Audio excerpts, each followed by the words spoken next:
ببینیم که گردونه هایی که ما داریم از چه قرارن. ما 3 نوع در حقیقت گردونه داریم.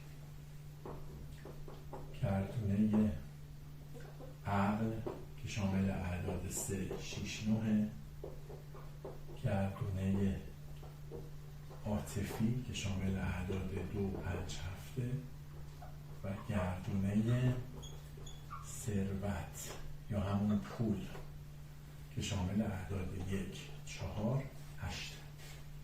ما اینو چجوری میتونیم برای هر شخصی در بیاریم؟ چجوری میتونیم محاسبه کنیم؟ خب این قاعده داشته باشیم.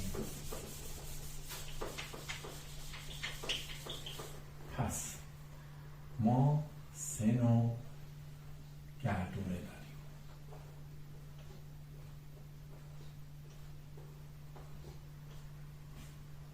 گردونه عقل اعداد 3 6 9، گردونه عاطفی اعداد 2 5 7 و گردونه پول اعداد 1 4 8.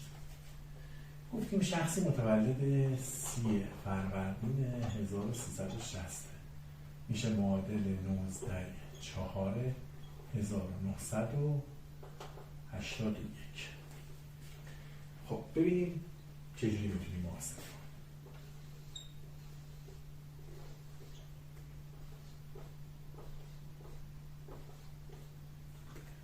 ببینیم توی تاریخ میلادیش 3 و 6 و 9 داریم، 3 نداریم منفی، 6 نداریم منفی، 9 یکی اینجا یکی اینجا 2 تا داریم، 9 به توان 2 یا اندیسه 2. 2 و 5 و 7 2 نداریم، 5 نداریم، 7 هم نداریم.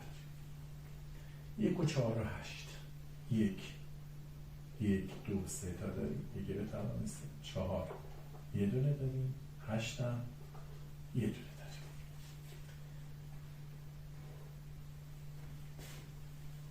حالا در جلسات بعد میگم که اینا هر کدوم چه مفهومی داره. ولی خب این شخص الان در حقیقت عدد 3 رو نداره، عدد 6 رو نداره، عدد 2 رو نداره، عدد 5 رو نداره، عدد 7 هم نداره، ولی عوضش 3 تا عدد 1 داره، یه 4 یه 8. حالا عدد تقدیری این شخص جمع سال و ماه و روز میلادیش، یعنی 1981 به اضافه 4 به اضافه 19. هر با هم از چپ به راست جمع کنیم. 1 به اضافه 9 به اضافه 8 به اضافه 1 به اضافه 4 به اضافه 1 به اضافه 9.